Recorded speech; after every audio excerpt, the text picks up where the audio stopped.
Junk Fod Diner 330. It's 2010's week as we near the end of our JF Decades experiment. First, the circus brings a dead whale to Hungary, and that's it.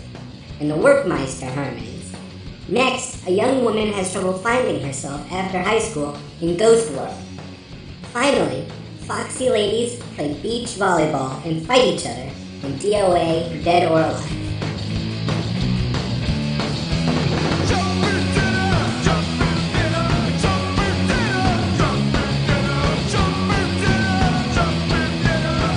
After about 5 minutes of this movie, you're gonna wish you had 10 beers.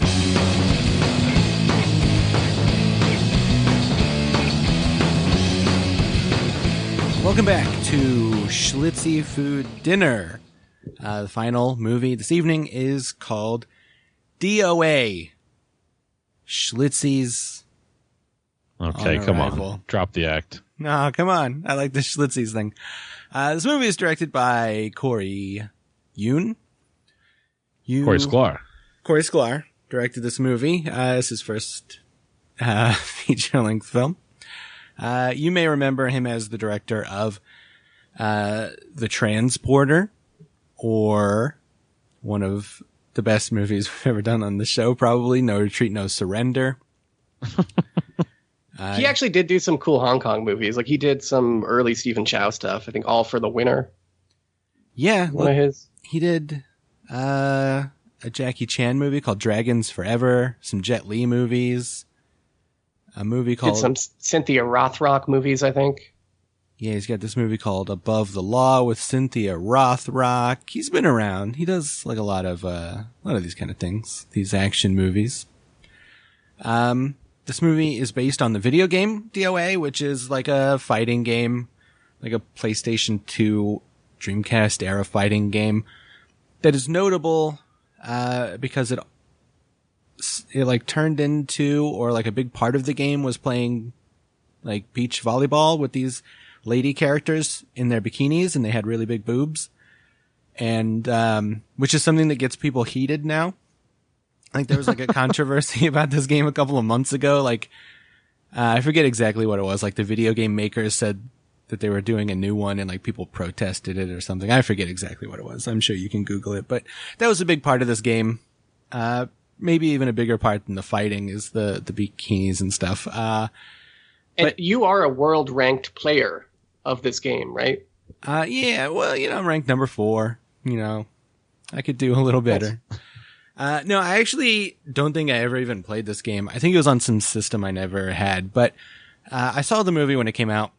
It was like just one of those, it was 2006 or 7. I think Blockbuster was in its last days, at least near me. And I just picked it up, based on almost nothing. And I like totally fell in love with this movie.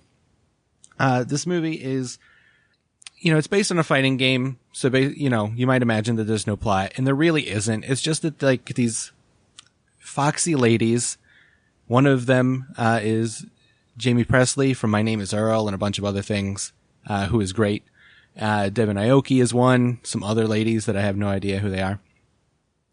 They're invited to a martial arts tournament, and on an island where there are beaches and volleyball.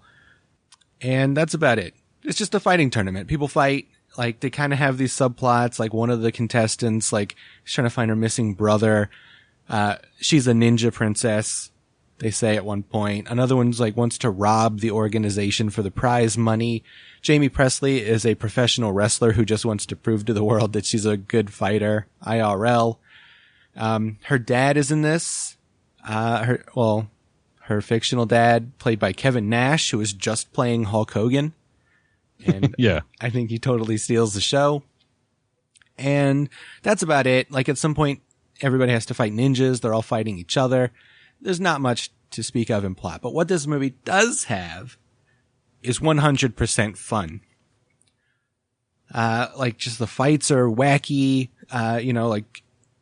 Kevin Nash gets thrown off of a raft during a fight, and he pops out of the water, giving a big thumbs up with a big smile on his face.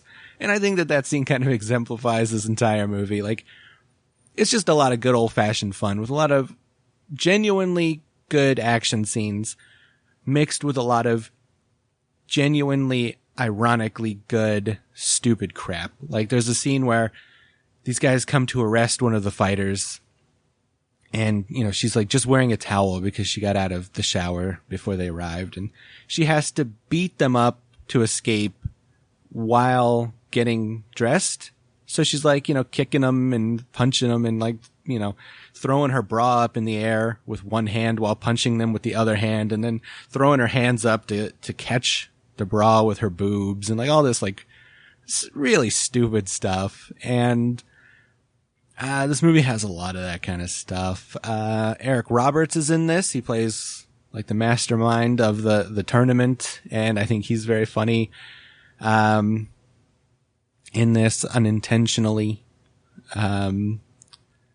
Yeah, and then like there's a big reveal where like he's like trying to steal nanobots from the fighters or something. I don't know. I don't even understand. But I think that this movie's very, very fun. It's very stylish, and there are a lot of cool sword fights, and the cast is like really fun. I think they all know that they're just here for like a dumb kind of stupid movie, and it's great. So what do you guys think about DOA, Dead or Alive?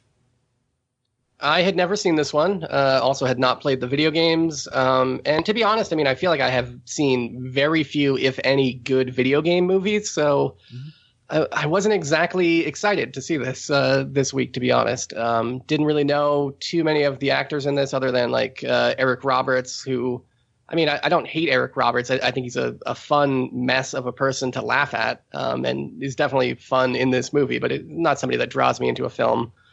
So, you know, I did not know what to expect with this movie. I was very confused from the outset, again, you know, kind of going back to Bloodsport, about where in Asia this is supposed to be set, because there's like a title card at the beginning that says that it's set in Japan.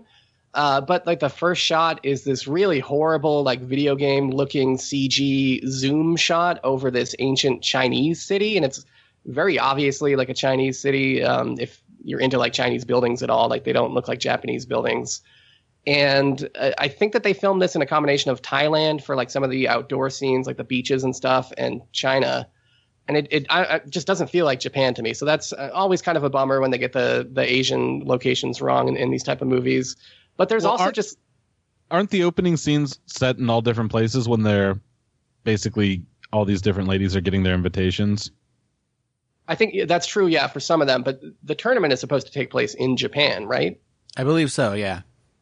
Yeah, and it definitely, I don't know, to me, and that's a nitpick, but you figure, you know, you hire an Asian director, this guy, he's a Hong Kong director, that he would get it right, or I don't know. It's a nitpick, but it seemed kind of weird and confusing. There's also just not much of a aesthetic to it from the beginning. Like it's, you know, like they are filming in these cool places, like cool countries to film in, but I didn't feel like they really got their money's worth. Like you can find some cool scenery in the background, but for the most part, I didn't really see it on display. And the soundtrack I thought was also not really the greatest from the beginning. Like there's like this bad instrumental cover of Blitzkrieg Bop playing under Jaime Pressly's Kung Fu scene, which I thought was just kind of awkward. And then a bunch of music in this movie is stolen from Thelma and Louise for some reason, like all the instrumental score. I don't know what that's all about, but I recognized it. I'm like, what the hell is this? So just kind of a weird aesthetic to this movie. It feels very cobbled together. And, you know, a lot of the action sequences in this, I feel kind of cobbled together. And I made the same criticism during Bloodsport. But I do feel like these montage-based fight scenes don't have any drama. Like I know that they're doing a tournament, but if you only include one or two hits from your fight and then cut to the next fight, you might as well not even show me that fight. Like there's no drama to it. And a lot of these hits don't even look that cool. Again, this is the exact style of MTV quick cutting that I hate so much. And there's a lot of bullshit techniques in these fights. Like I take a lot of umbrage to the fact that you're saying that these are good action scenes. These are pretty bad action scenes. They're fun, you know, and they're fun action scenes. Like it's not, these people aren't Jackie Chan, but the action scenes that are happening are fun. Yeah, well, they're not Jackie Chan, but so then why even make a kung fu movie about a kung fu tournament and then cast a bunch of actors in it? I know that we had this concern with Charles Bronson in Hard Times, but to be realistic, it's not like you're going to have a bunch of, you know, Asian kung fu dudes in a New Orleans movie set in the Depression. And the style of fighting for that does make sense for it to be just kind of bare knuckle, slow boxing. For a movie like this, where you're trying to do like cool fights, you're trying to have action-packed fights, get a Jackie Chan or get somebody. I mean, there's lesser actors in Hong Kong who know Kung Fu that would have worked in this movie. And I'm sure that the director, Corey Yuen, probably worked with all of them throughout his career. So to just cram it through, cram it filled with all these like B-list actors instead for name, like pseudo name recognition, even though they don't really fit the project, seems lame to me. And they end up having to cover it up with like a bunch of like fast forwards in the fights, like graphic overlays in the fights, like really awkward edits. But this movie has as much to do with these actors who are fighting being in that Bikini Beach volleyball scene as much as the fighting. If you got Jackie... But they don't deliver on that either. There's not a single nipple in this whole fucking movie. Man, so what's the point? You don't need nipples to have a good time, Sean Byron. Parker Bowman, if this was the 1970s, there would be nipples aplenty, and you know it. Like, this same fucking movie would be made by Jack Hill 10, 15 years earlier, 20 years earlier, and would be 100 times better. You'd have real action with real stunt people, and you would have tits. And you don't have any of this. Like, this feels like I mean, it's actually a good pick for the 2000s because the 2000s were kind of bullshit. And this movie kind of exemplifies, like, the toning down of genre cinema. Like, this is basically a studio saying, hey, we got this property that people recognize, even if they might not even like it. Like, I'm not even sure that there were fans of Dead or Alive, but we've got this property. How can we cobble together a bunch of actors who we can get on the cheap, get a foreign director who we can probably pay cheaply, and put together something that's like the bare minimum of an action movie. And it's just, for me, like a hodgepodge of all these other recent movies that you can find in this. Like they rip off the Basic Instinct Sharon Stone leg crossing scene in this movie, which is ridiculous. Like, even that was not even like a recent reference in 2006. But then, like, half the fights just feel like they're ripped from The Matrix. A lot of sequences feel like Mission Impossible. They lift direct action beats from Crouching Tiger. And, other things feel lifted from Charlie's Angels. It just feels like you put all, like, the recent successful action movies in a blender. And then you have this, like, watered-down concoction of all of them. So, yeah, I mean, for me, I don't know. I mean, I don't know why I would want to watch a PG-13 version of something that I could just get in the 1970s, like a much better version of from Russ Meyer or Jack Hill, or, I mean, even like Andy Sedaris was doing a much better version of this up through the 90s. So I'm kind of confused as to why, like, it seems like USA Up All Night was like the last bastion of that, like, really cheap but really sexy and action-packed, like, fun flick. And this is trying to be that, but it's failing for me in pretty much all the wrong ways. And they definitely try. I mean, there's tons of PG-13 fan service shots. Like, every scene has like a weird zoom into a butt, or like some chick's camel toe is going to walk directly into frame. But honestly, I felt like it was kind of creepy the way that they sexualized the girls in this movie. Like, it's almost, to me, more puritanical, or it's more appropriate to have just a nude woman on screen that you can look at as a sexual object than to do this kind of creepy, like, creep shot culture thing where it's like, let's zoom into this butt that would normally otherwise not be sexualized. Like, this woman's not even trying to do something sexy, but let's make it sexy. I don't know. It felt like a lot of male gaze bullshit to me. And I mean, I hate the way that they use CG in this. I think the CG is horrible. And it's like, if you're going to make a low budget movie, okay, fine. Like, I love low budget movies. Just don't try the CG. Like, you don't need to go for it. And they use it here in ways that doesn't make sense. It's like, okay, if you have a low budget movie and you need an explosion, you couldn't film it on the day, you need to put in a CG explosion, fine, that makes sense. But they do things in here like they walk up to this house, and rather than just cut to the inside of the house, like there's a party going on inside of this house, rather than just do a cut inside, the camera zooms up into the sky, and then it turns into a CG shot where they zoom down through a glass window and they go through the corridor of this house, and it's all CG, and it looks like a video game, it looks like bullshit. You could have just done a simple edit. And I know I'm the guy that's anti-editing, but it just seemed like a lot of bullshit, just done really hokey. Like, their high-tech data format here in 2006 is the mini disc. I don't know what that's all about, but interesting choice. And I don't know. The acting is pretty bad. I do like Jaime Pressly, but besides her, I would say that most of the acting in here is about as good as a PlayStation game. Pretty much everything about it just felt like a complete compromise to me. It's a bunch of shitty kung fu by like untrained white dudes, CG on a super small budget, like acting by like supermodels instead of actors, script based on a video game. I mean, I should have known when Paul W.S. Anderson and Kevin Nash were involved in this that I was not going to like it. But I don't know. I mean, I feel like they could have pushed this in any other direction just a little bit, and it would have helped. Make this a little bit harder edged violence wise. I think it would have been appealing. Make it a little bit sexier. It could have been appealing. Even just make it a little bit sillier, and it would have been a comedy. But for me, it just kind of sits in this middle zone of like, not extremely watchable, but at the same time, it's not the worst thing. It does have a couple nice butts that they do zoom in very creepily too. And in some sense, like, it is kind of fun to watch like this bad Chinese evening news version of CGI that they try to use in this movie. But for the most part, I mean, if you're not coming to this movie to like laugh at it, I don't think that you're going to have any fun. And usually I don't like to laugh at a movie. So for the most part, I think I would rather be dead than alive. Yeah, I mean, this is the exact polar opposite of Workmeister Harmonies. I mean, those two movies could not be any different. And while I don't care for Workmeister Harmonies, I also don't care for DOA. They're too far to the extreme in both directions. I mean, there's got to be something, like I said, more in the middle.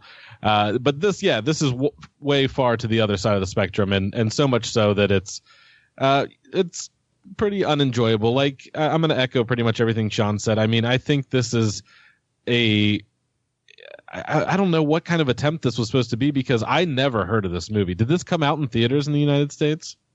I'm not sure. I would be very surprised if it did. But I completely missed it. I didn't see this on any video store shelves. I was completely oblivious to it. The video game, like you mentioned, I looked it up. I feel like I remember seeing stuff about it, but I never played it.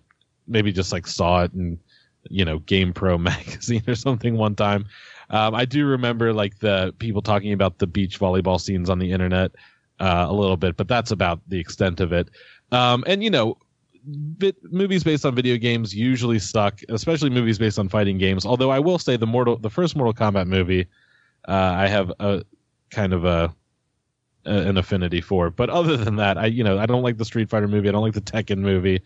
I do not typically go for these kind of movies. I mean, I think Sean's right. I think this definitely is like a bootleg Charlie's Angels. That's what it felt like for me the whole time, that they were really trying to capitalize on the Charlie's Angels type vibe. Or like at the time there was like these shows like She Spies. I don't know if you remember that. Shit like that. It feels very much in that vein. And I can understand how you can have fun with this. I mean, if this came on late at night, I'm having trouble sleeping and I'm flipping through channels and this is on, I could linger on this for a good 10, 15 minutes, but any more than that, I don't think you're really going to, get any return on your investment. Cause like Sean mentioned, it's sexy, but it's not sexy enough where it's, I don't know. It's like sexy chicks playing volleyball and fighting, and it's super annoying with how quickly it's edited and the bad CGI. It's just all over the fucking place. But yeah, I have to disagree with you guys. I do not think Jaime Pressly is great in this. She pulls off some cool high kicks and has some impressive fighting scenes, but she's always doing that fucking thick, like fake hillbilly accent that she does, and I don't know. She just annoyed me. Do you think that's fake? I think that's a real accent. She's from North Carolina. I mean, if it's real, it's overdone. I don't know. I think she was working on My Name is Earl at the same time that she was filming this, so right. It's pretty much the same character, right? Right, and I don't like that either. But yeah, I don't know. There's some good-looking ladies in this, to be sure, and I can, like I said, I can see having fun with it, like if you just caught it late at night and watched 10, 15 minutes of it. But as a total movie, it's a bit much, and it becomes a bit cumbersome after a while. So I can't say that I recommend this, but it may be worth a look for 5 or 10 minutes. Well, I think you guys are seriously underestimating the fun of this movie. I don't know. I think you just got to let it into your heart. I think that could help you. I mean, it could be fun. It has the potential to be fun. I like that opening scene with the bra coming down during the fight scene. You know, that's cool. Yeah. But I don't know. What kind of evil organization has its own brand of volleyball and beach ball? A fun corporation, a fun evil corporation. Yeah, I mean, certainly this movie is not to be taken seriously in any way, and I think they know that. But their brand of fun, I think, can wear a little thin. Yeah, and it didn't really deliver on the amount of Schlitzie that it guaranteed either. Yeah, that's true. It could have used more Schlitzie. Schlitzie is in the game, so it's kind of upsetting that Schlitzie's not in the movie. But I guess with that being said, we're going to wrap it up for DOA, Dead or Schlitzie.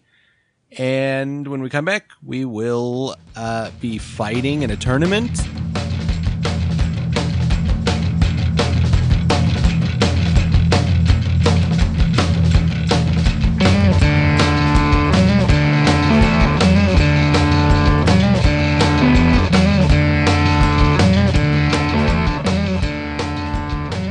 Thanks for visiting the JFD video store. We hope you enjoyed our burning hot takes on this week's selected movie. Check us out on iTunes or junkfooddinner.com for full episodes. The audio version contains 3 full-length reviews per week, topical news segments, and listener feedback. Great for long commutes, exercise, or surviving the impending apocalypse. Thanks to Chuck Linnington for the on-screen artwork. Email jfdpodcast@gmail.com or check us out on Facebook, Twitter, Instagram, Tumblr, or whatever else is going on. We're probably there and wanna hear from you. Until next time, keep washing them dishes.